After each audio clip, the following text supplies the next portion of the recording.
오래 기다리셨습니다. 비트코인이 9천만 원을 돌파하면서 이제는 또 한 번의 가속화 구간에 될 가능성이 높은데, 이에 맞서서 알트코인도 같이 오르고 있죠. 근데 내 알트코인이 왜 안 오르냐? 영상 보시면 어떤 코인 올라갈지, 어떻게 해야 될지 알 수 있습니다. 이 영상만 보시면 됩니다.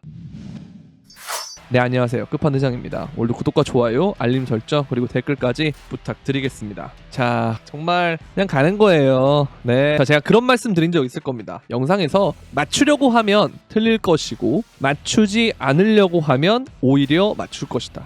그게 무슨 말이냐? 차트만 보면요, 이런 자리는 매수를 절대 못하는 자리예요. 그쵸? 그리고 주봉에서 이렇게 많이 오르면 당연히 조정 나와야지 하거든요. 자, 그런데 저희는 그래서 어떻게 했죠? 이 두 가지를 모두 대비하는 전략으로 분할 매도를 5에서 10% 하고, 제가 일요일에는 이 비석형 피레침이 나오기 때문에 조정이 나올 수 있다. 그러면 우리가 이 돈을 가지고 다시 분할 매수하면 된다. 그럼 여기서 일부밖에 안 했다고 해도 상관이 없어요. 왜? 우리는 잘 팔고 잘 샀기 때문에. 자, 그리고 제가 여러분들 정확하게 이 선을 그어드렸을 거예요.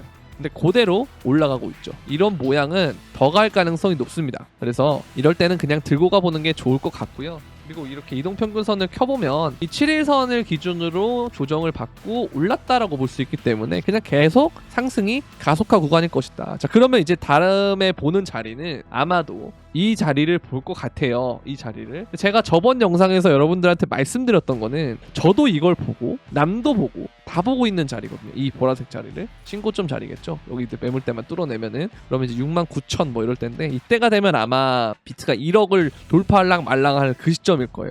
그쵸? 이제 그런 상황에서 얘가 돌파를 하는지 안 하는지 이 부분만 계속 지켜볼 건데, 요때가 되면 첫 번째 저항, 첫 저항 이걸 받게 되면 보통 뭐 마이너스 10%, 20% 이렇게 조정이 올 수도 있어요. 이렇게. 근데 이거는 너무 좀 뻔하다라는 개념이 있다는 거예요. 지금에서는. 왜? 이게 다이버전스를 만들려고 그래도 여기에 고점을 얘가 여기 올렸지만 오히려 RSI는 여기로 돌파를 해버렸거든요. 주봉상으로. 그럼 제가 여러분들한테 말했던 것 중에, 주봉에서 요 아래 구간으로 빠지기 전까지는 얘가 굉장히 오랫동안 상승할 가능성이 있다, 그런 말씀도 드렸었고, 이걸 함부로 저점을 잡으려고 하면 안 된다. 그러니까 고점을 맞추려고 하면 안 된다 이거죠. 그렇기 때문에 우리가 이 부분에 대해서 이런 심리적인 부분을 봤을 때 이게 수렴이 될 수도 있겠다라는 쪽으로 저는 포커스를 맞춰보려고 한다라고 말씀을 드렸어요. 근데 실제로 이렇게 갔다는 건, 이 신고점에서는 오히려 저항이 없이 뚫을 경우도 우리는 생각을 해야 된다 이거예요. 그러나 이 시나리오가 어쨌든 지금 상황에서는 그렇게 될 수가 있지만, 반대로 여기서 어쨌든 차트상으로 봤을 땐 저항이 나올 수 있는 자리니까 제가 아까 말씀드린 것처럼 일부만 익절하면 돼요. 그런데 익절을 많이 할 필요 없다는 거예요. 항상 5에서 10%. 그리고 뿅망치 나오면 다시 이거 매수, 분할로 매수. 그러니까 여기서 이걸 했기 때문에 여기서 또 한다 생각하면 돼요. 그러면 내 현금 비중이 좀 늘어났다고 해도 어쨌든 나는 여기서 잘 대응했기 때문에. 자, 그런데 여기를 어쨌든 인생의 지점으로 보는 사람들은 어떻게 하겠냐? 여기다가 무한의 숏을 쳤겠죠. 여기도 마찬가지. 그런데 요즘 운전을 보게 되면은 여기도 보세요. 이동평균선이 원래는 이렇게 꼬꾸라지면 여기서 내려가는 게 정상인데 안 내려가고 올리잖아요. 이거는 어쩔 수가 없다. 그렇게 보면 돼요. 어쩔 수가 없다는 거. 이거는 못 막아요. 그리고 제가 이 바이낸스를 가져온 이유가 뭐냐면, 이 펀비가 막 이때 0.07도 있었어요. 근데 이게 지금 그때보다 가격이 올랐는데 오히려 롱 펀비가 줄어든다라는 건 뭐냐? 가격이 오를 때마다 롱을 치는 사람들도 어떻게 한다? 불안해한다는 거예요. 이해되세요? 불안하다. 이렇게 될 수 있다. 왜? 이젠 조정 올 때 됐는데 왜 안 오지? 아, 모르겠다. 익절 좀 하자 하다 보면 물량 털려있는, 그렇게 될 가능성이 굉장히 높다는 거죠. 자, 그리고 제가 심리적인 부분을 왜 말씀 자꾸 드리냐, 이거 상해 코인들 보세요. 다 나대있는 코인들이잖아요. 퀀텀, 심지어 얘도 오르잖아요. 시바이누, 웨이브는 조금 배제하고, 솔라도 배제하고, 네오, 온톨로지, 도지, 에이다, 테조스, 이오스, 스텔라루멘, 플로우 뭐 이런 애들 다 보여요. 이전 장에서 인기가 있던 코인들이란 말이에요. 많은 사람들이 물려있는 코인들이 대부분 지금 어떻게 되고 있다? 이렇게 올라가고 있다. 이해되십니까? 그래서 이런 부분들이 되게 중요하다라고 볼 수가 있어요. 왜 지금 이런 게 오르느냐. 자, 우리가 불수셈이라고 해서 막 블러 이런 애들 있잖아요. 블러, 뭐 수이, 세이 이런 애들 여기서 신나게 올랐어요. 2023년 10월부터 2월달까지 신나게 올랐고 이제 좀 쉬는 거예요. 자, 세이도 마찬가지. 한번 볼게요. 여기도 10월부터 2월까지 신나게 올랐어요. 자, 그러면 그동안 구메이저 어떻게 됐냐 봅시다. 비트코인, 캐시 이런 애들 어떻게 갔냐고요. 보시면 얼마 안 올랐죠. 맞죠? 많이 오르긴 했지만 얘가 13만원에서 뭐 70만원 이러면은 많이 오른 것처럼 보이지만 막상 세이랑 수이 이런 애들에 비해서는 생각보다 많이 안 올랐거든요. 그리고 특히 비트코인 캐시는 요번에 많이 올라서 많이 오른 것처럼 보이지만 자 보세요. 2023년 7월부터 2023년 2월까지 거의 횡보만 했잖아요. 그러니까 이런 애들이 되게 많았고 그 애들이 이제 시세 분출을 하는 거예요. 자 그러면 여러분들이 생각해야 될 건 뭐냐. 항상 무슨 생각을 해야 되냐. 상승장에서는 뭐가 진행된다? 순환이 진행돼요. 순환이. 자금의 순환이 진행됩니다. 그동안 얘네가 안 올리는 상태에서 이렇게 원기옥을 모았기 때문에 위로 터트리는 거지. 세이랑 블러 뭐 수이 이런 애들은 볼수쌤이 이런 애들은 지금 이제 원기옥을 모을 차례라는 거예요. 그러니까 이것만 잘 생각을 해보면 내가 어느 지점에 이 구간을 들어갔다가 어느 지점에 빠져나와서 어떤 걸 들어가야 되는지에 대해서 좀 더 청사진을 명확하게 그릴 수가 있다는 거예요. 아시겠죠? 이런 부분들이 되게 중요하고 그리고 제가 오늘 알려드리고 싶은 건 뭐냐. 자 비트코인의 도미넌스가 지금 올라가죠. 그렇죠? 제가 이거 도미넌스 말씀 많이 드렸는데 여기가 사실상 고점 같습니다 했지만 얘가 여길 뚫어도 이렇게 올라갈 수 있는데 그럼 오히려 좋다라고 말씀드렸죠. 왜? 산이 높으면 골이 깊기 때문에. 도미넌스가 이렇게 빠져버리면 엄청나게 알트장이 올 거예요. 그래서 여기서 이렇게 가는 것보다도 이렇게 가는 게 더 좋은데 이렇게 갈 때쯤 되면 슬슬 어떤 게 일어나냐. 비트 중심의 상승이 일어납니다. 오늘 잠깐 오후쯤이죠. 비트가 오르는데 알트가 뭔가 이상했다는 말이죠. 그 증상이 퍼센트가 올라가면 올라갈수록 더 심해지는 게 발생을 해요. 그러면 비트가 떨어지면 알트는 더 떨어지고 비트가 오르면 알트가 덜 오르고 혹은 비트가 오르면 알트가 떨어지는 이런 형태의 움직임들이 일어난단 말이에요. 도미넌스가 급등하는 장세에서는. 자 그러면 우리가 여기서 유의할 게 뭐냐. 자 지금 이 54%에서 한 58%가 4%거든요. 이게 만약에 여기까지 가고 떨어진다. 그럼 이 과정에서 정말 사람들이 느끼는 체감은 진짜 통곡의 벽일 거예요. 나 알트 진짜 많이 올라서 샀는데 왜 내가 사니까 알트 안 가고 비트만 가냐? 그러면 어떻게 되냐? 다시 제가 업비트에 또 말씀드리잖아요. 거래대금의 순위를 보면은 지금은 시바이누가 이렇게 1등을 했는데 그때 잠깐 비트가 잠시 1등 할 때가 있었잖아요. 며칠 전에. 근데 그러고 난 다음에 알트들 겁나 터지죠. 자 이게 퍼센트가 높으면 높을수록 알트가 터지는 게 더 높이 터져요. 그러니까 우리는 어떻게 해야 된다? 웃어야 돼. 그럴 때 비트코인 그럴 때 웃어야 돼요. 왜? 다음에 알트가 얼마나 오르려고 이러는 거지? 라고 생각하면서 알트로 바꿔주는 거예요. 그리고 실질적으로 알트장 이미 시작이 됐습니다. 그리고 진행이 되고 있고요. 그런데 본격적인 알트장은 비트코인 도미넌스가 고점을 찍고 그리고 플러스 비트코인이 신고점을 달성하고 그러면서 쭉쭉쭉쭉 가면서 그 뒤에 보통 이 과정에 도미넌스가 오르거든요. 그래서 얘가 고점 찍고 떨어질 때쯤 되면 그때 억눌러 있던 알트들이 미친 듯이 갑니다. 그쵸? 그리고 지금 제가 구메이저나 이런 애들이 오르는 이유가 인기 있었던 코인들이 오르는 이유가 뭐라 그랬죠? 신규가 와야 된다. 신규라는 게 중고예요. 지금은 중고신인데 중고신이라는 게 맞나? 중고 유저. 신규가 아니고 중고. 그렇지만 새로운 유저죠. 기존에 업비트에 없었던, 빗썸에 없었던 사람들이 들어오는 거니까. 자, 그런데 제가 여기서 또 추가적으로 말씀드리고 싶은 건 뭐냐면 이놈입니다. 얘는 이제 생각처럼 조정이 잘 안 올 거예요. 제 생각에는 그렇습니다. 이더리움은. 왜냐? 이게 지금 이더리움의 디플레이션인데요. 이게 이제 머지 이후에 여태까지 진행됐던 디플레이션의 기울기예요. 근데 지금 30일 동안의 디플레이션의 기울기를 보면 더 가파르죠. 그리고 7일 보면 또 가파르죠. 30일은 마이너스 0.5고 7일은 1이 넘었습니다. 1년에 1%씩 줄어든다 이 소리. 이 추세로 가면은. 자 그리고 하루가 되면은 또 높아지죠. 1시간이 되면은 더 높아지죠. 맞죠? 숫자가 높아지잖아요. 그러니까 이게 숫자가 절대값이 어쨌든 올라가고 있잖아요. 그죠? 높아지고 있기 때문에 5분 되면은 더 높아요. 자 이게 무슨 뜻이냐. 이더리움의 디플레이션이 가면 갈수록 곡선이 기울기가 이런 식으로 가려고 하고 있다라는 거예요. 그러니까 지금 한 이쯤이나 뭐 이쯤 된다라는 거예요. 자 근데 지금 가격이 생각보다 이더리움이 보세요. 다른 애들 막 몇 배 올랐잖아요. 근데 지금 얘는 저점이 그때죠. 2022년 12월 이때 보면은 150만 원에서 지금 거의 500만 원이면은 몇 배 안 올랐다는 거. 오히려 비트코인이 얘가 지금 거의 한 4-5배 오를 동안 이더리움 뭐 오르지도 않았어요. 그죠? 올랐는데 비트코인에 비하면. 근데 얘는 알트잖아요, 그죠? 근데 이더리움이 그동안에는 왜 찬밥 신세를 받냐면 이게 시총이 2등이기 때문에 알트긴 알트인데 한국인들의 그 상승률에 만족이 안 되는 거. 왜? 시바가 오늘 진짜 보세요. 이런 애들 하루에 30%씩도 오르는데 이더리움 얘는 도대체 뭐하는 놈이야? 이렇게 생각을 하잖아요. 근데 제가 이더리움 저평가입니다라는 말을 진짜 언제부터 계속 들었냐면 진짜 200만 원대부터 계속 들었단 말이에요. 이거 저평가다. 이제 못 잡을 거예요, 이더리움은. 자, 내가 200만 원대 이더리움을 봤어요. 근데 지금 490만 원 돼서 제가 아직도 저평가입니다 하면 살 수 있겠어요? 못 사요. 똑같아요, 비트코인처럼. 그런데 올해는 왜 이더리움이 더 잘 갈 거라고 생각하냐면 세 가지 정도의 이유가 있는데요. 첫 번째, 일단 이더리움의 아까 디플레이션입니다. 이더리움의 디플레이션. 두 번째 뭐가 있냐? 이더리움의 사토시 차트의 수렴의 끝이 왔어요. 요거 상방 돌파하면 어디까지 갈지 모릅니다. 자, 그리고 세 번째는 이더리움의 레이어 2예요. 레이어 2. 가스비를 해결하는 명목에 대한 이더리움 레이어 2가 나왔기 때문에. 자, 그럼 이 세 가지가 달성이 되면요, 이더리움의 가스는 기하급수적으로 떨어질 가능성이 높아요. 그리고 이 이더리움이 차트를 보면, 자, 이게 정말 그 진짜 대단한 차트인 게, 보세요. 이더리움이 2018년부터 이렇게 사토시상으로 고점을 찍습니다. 이때가 아마 이더리움이 비트코인의 시총을 한 이틀인가 넘었을 때예요. 1등으로 잠깐 했을 때.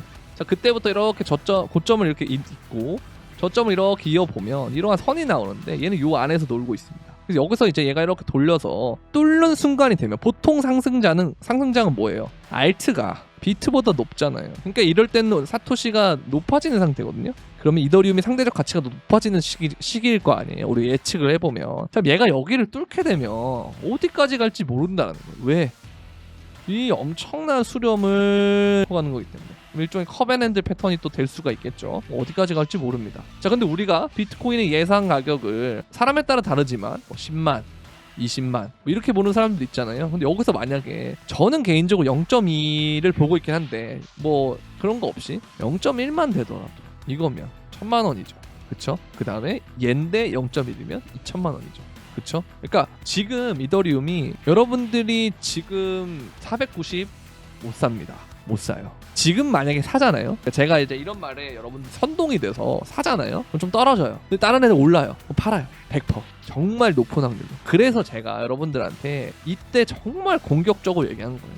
200만 원대. 여러분들 이더리움은 항상 저평가입니다. 300만 원대도 그랬어요. 저평가입니다. 지금도 저는 저평가로 얘기하고 싶어요. 왜? 디플레이션이 정확하게 반영이 안 됐어요.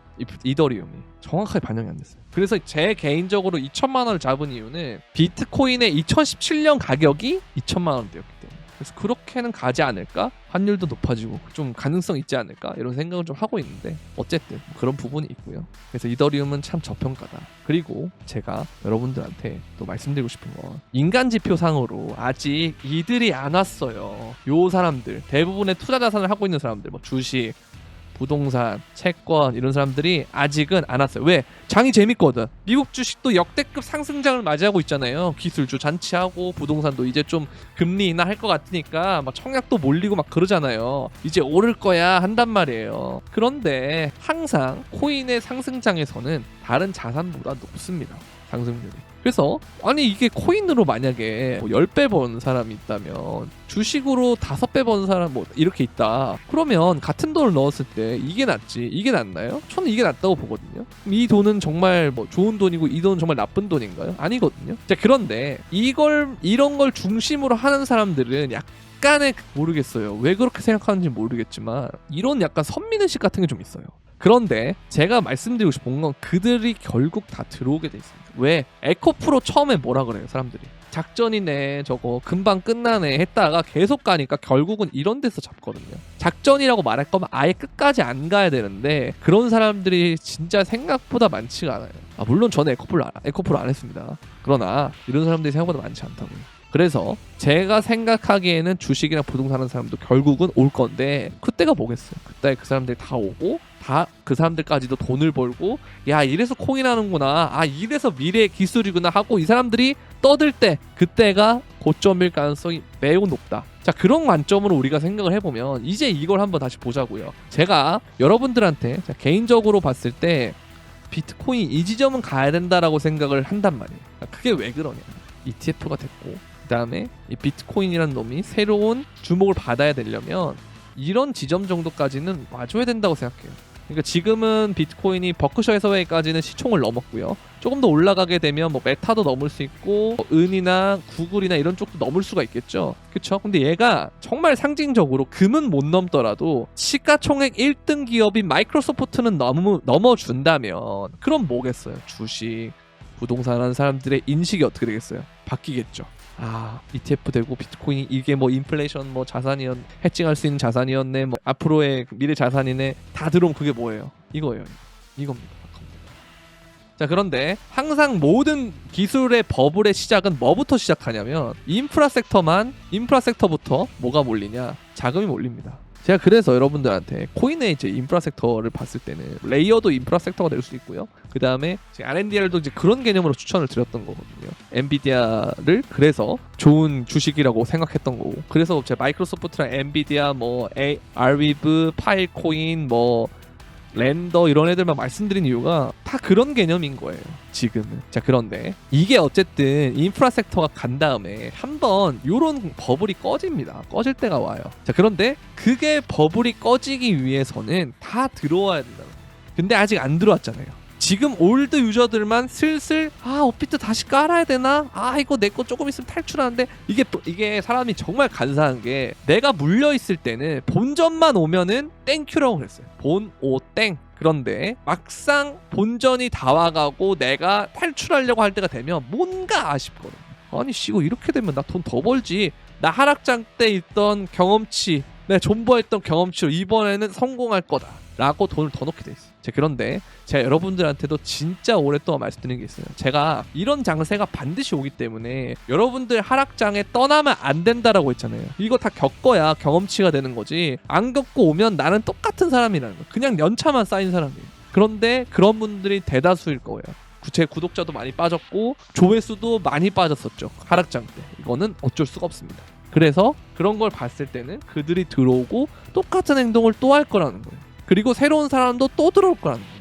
근데 심지어 이번에는 ETF라는 것까지 됐기 때문에 우리가 알고 있는 전통적인 기관들까지 들어온 상황에서 더 좋은 명분이 되는 거예요. 그래서 내가 이제 원래는 전체 자산에서 코인을 그냥 재미로 놀아볼까 해가지고 뭐 한 3% 아니면 아예 안 했던 사람들도 이번에는 뭐 5%, 10%, 20%더 들어갈 수 있다는 거예요. 그러면 자금이 몰려서 붕 뜨겠죠. 자, 그러면 거기에 방아쇠를 마지막에 당겨줄 놈이 뭐겠어요? 비트코인이 마이크로소프트를 넘어주면 된다는 거예요. 저는 이거를 이번 상승장에 좀 시나리오를 잡았고요. 어떤 지점에 간다, 어떤 가격에 간다, 여기까지 오면 떨어질 거다, 이런 거는 좀 내려놓기로 했습니다. 왜? 아까도 말씀드렸죠. 맞추려고 하면 틀릴 거고, 틀려도 상관없다고 생각하면 오히려 맞출 가능성이 높을 거다. 그런 부분으로 접근하고, 저는 오히려 심리적인 부분을 접근을 해서 이번에 수렴도 잘 대응했기 때문에 그런 걸 봤을 때는 저는 이 신고점을 생각보다 쉽게 넘어서 한 8만이나 9만대에 오히려 조정이 이 신고점 부분까지 오는 게 더 사람들이 많이 털릴 것 같다는 생각이 들어요.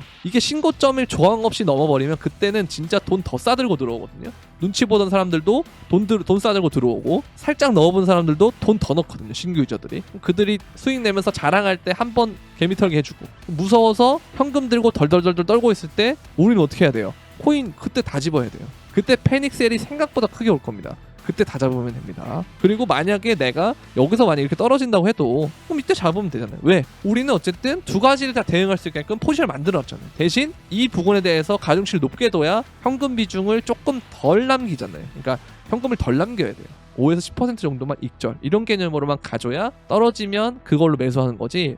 나 이거 너무 선 넘었어, 비트코인 이거 조정 무조건 라고 생각해서 한 60% 익절한다거나 뭐 70% 익절한다거나, 이거는 반대의 경우가 됐을 때 다시는 못 잡을 가능성이 높다. 왜? 여러분들이 지금 이더리움을 못 잡으시는 것처럼 계속 조정 없이, 조정 없는 것도 아닐 거예요. 보세요, 음봉 보면은 계속 파란 거 주거든요. 근데 이게 조정다운 조정이냐고요? 글쎄 아니라는 거죠. 그래서 이런 식으로 계속 요 7일선 따라서 이런 식으로 계속 가면 이거 어떻게 잡습니까?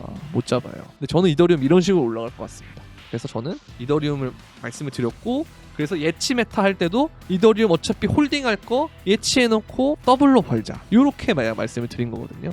그래서 이런 부분들 잘 참고하시면 될 것 같고요. 그래서 뭐 해제한다고 기분 나쁘다 이런 게 아니고, 그러니까 뭔가 어떤 결과가 나왔을 때 내 복귀하면서 배우는 게 있어야 된단 말이에요. 제가 아까 말씀드린 그거잖아요. 하락장 때 느껴야 된다. 이걸 두드려 맞든 아니면 지켜보든 뭐가 됐든 시장 떠나지 말고 계속 봐야 되는데 안 한다는 거죠.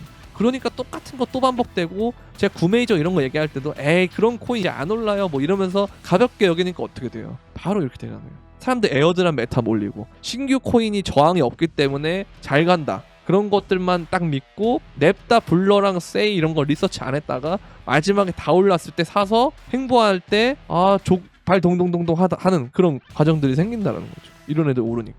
그러니까 이런 부분들을 우리가 생각했을 때는 제가 여러분들 뭐 나무라고 해서 제가 뭐 얻는 게 뭐가 있겠습니까? 나무랄 거 아니에요. 나무랄 필요도 없고. 그런데 다만 이런 쪽의 접근 방식이 굉장히 중요해 보인다. 이거는 어쨌든 사이클이 바뀔 수는 있지만 사이클이 바뀌어도 이건 투자의 측면에서 관통할 수 있는 어떤 본질적인 개념이기 때문에 이런 쪽을 여러분들이 생각하시면서 하면 좀 더 좋지 않을까라는 그런 말씀을 드리고 싶어서 오늘 이렇게 저녁 영상에 이렇게 넣게 됐습니다. 자, 이것도 되게 재밌는 거예요. 보세요. 올해 비트코인 셀사이드 유동성 위기 가능성. 제가 이것도 정말 많이 언급드렸어요. 뭔 소리냐? 거래소 물량이 없어요 지금.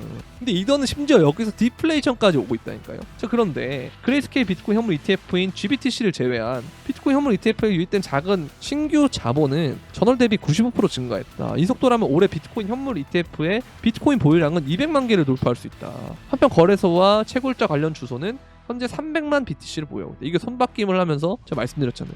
이들이 이걸 다 가져간다니까요. 그럼 어떻게 되겠어요? 물론 비트코인의 가격의 상승에는 정말 도움이 되겠지만 우리가 현물을 보유하는 개념이 점점 옅어진다는 거예요. 뭔 소리겠어요? 그럼 반대로 생각해야죠. 현물을 더 가져야 된다는 거예요. 물론 그러나 지금과 같은 장세에서는 비트코인보다는 알트코인이 더 좋으니까 알트코인을 들고 있되 다음 상승장 때는 비트코인은 꼭 가지고 있어야 한다는 거예요. 왜? 그땐 ETF가 더 잘 될 거기 때문에.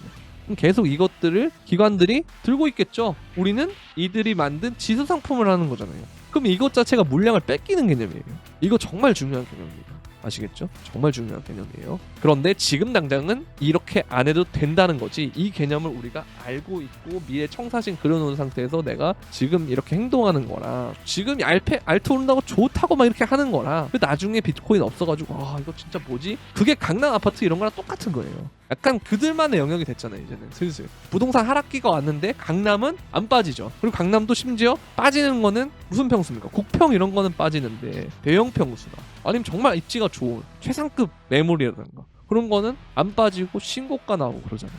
그러니까 이런 양극화가 앞으로 정말 우리 사회를 관통할 거기 때문에 이런 관점으로 여러분들이 생각을 미리미리 하셔야지 이걸 안 하고 있다가 보면 내가 어느 정도 코인 장에서 벌었다고 해서 졸업을 했다 생각하겠지만 그게 실질적으로는 졸업이 아닐 수가 있어요. 자, 이런 얘기까지 하다 보니까 길어졌는데요. 여러분들 정말 중요한 얘기니까 잘 들어주셨으면 좋겠고 뭐 영상 끝까지 안 보셨더라도 이 영상에 저는 좋은 내용을 담았다고 생각하기 때문에 코인의 전반적인 인사이트 플러스 앞으로 어떻게 우리가 투자 전략을 세워야 되는지까지도 말씀을 드렸기 때문에 제 개인적으로는 되게 영상을 잘 찍었다라고 생각을 하지만 어쨌든 여러분들이 중요한 건 이제 무슨 코인 사냐 이런 것들이잖아요. 근데 이거는 제가 말씀을 드린 것 같아요. 지금 어느 정도 말씀드렸는데 힌트는 드렸는데요. 여러분들이 들었을 때 조금 더 뭔가 디테일한 부분 필요하다. 내가 영상을 돌려보는데 잘 모르겠다 하시는 분들은 멤버십에 가입하는 방법이 있습니다. 구독 버튼 옆에 있는 가입 버튼을 통해서 멤버십에 가입을 하면요. 이런 식으로 어떤 코인, 언제 사고,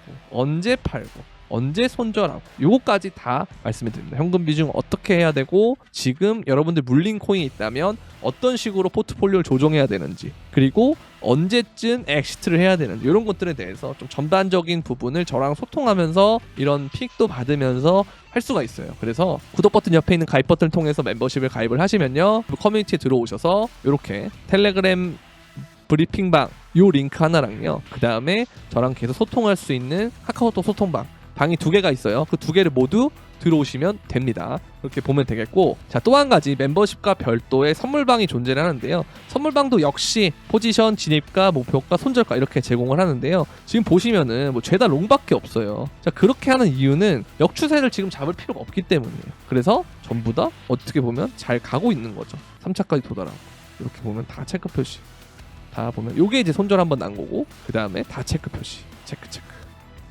그렇죠? 이렇게 진행이 되고 있다. 그래서 선물방은 멤버십과 별도의 방이기 때문에 영상 설명란에 있는 선물방 가입 신청 링크를 통해서 문의를 주시면 되겠습니다. 자, 일단 오늘은 여기까지 하도록 하겠고요. 도움이 되셨다면 구독과 좋아요, 알림 설정 그리고 댓글까지 부탁드리면서 그럼 안녕.